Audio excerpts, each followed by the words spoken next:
اللہ صحیح کہتا ہے قرآن میں، جب بھی تم سے تکلیف اٹھا لی جاتی ہے تم بھول جاتے ہو اس کو، تمہیں پھر اس کے احسان یاد نہیں رہتے۔ پھر کتنی شکایت کے ساتھ اللہ تعالیٰ قرآن میں بیان کرتا ہے، وَإِذَا مَسَّ الْإِنسَانَ الضُّرُّ دَعَانَا لِجَنبِهِ أَوْ قَاعِدًا وَقَاعِدًا، جب بھی اسے تکلیف پہنچتی ہے نا ہمیں پکارتا ہے لیٹ کے، بیٹھ کے، کھڑا ہو کے، اور جب ہم اسے تکلیف دیتے ایسے چلا جاتا ہے جس نے کبھی پکارا ہی نہیں تھا ہمیں۔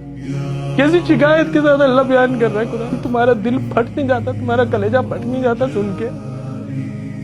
اللہ کہتا ہے ایسے ہی چلا جاتا ہے، اللہ کو خوشیوں میں یاد نہیں کرتے تم، جب تکلیف پہنچتی ہے تم کو اللہ یاد آتا ہے۔ ہر عید کے اوپر تم گناہ کرتے ہو، پورا رمضان گزارنے کے بعد عید کے دن سینماؤں کے اندر لائنیں لگی ہوتی ہیں، رش لگا پڑا ہوتا ہے۔ اپنی تمہاری گھروں کی شادیاں اٹھا کے دیکھو، ہر خوشی کے اندر، خوشی میں تمہیں کبھی اللہ یاد نہیں آتا، ہر تکلیف میں، ہر آزمائش میں، ہر بیماری میں تمہیں اللہ یاد آتا ہے۔ کیا میرا اللہ صرف اسی لیے خوشیوں کے لیے میرا اللہ نہیں ہے؟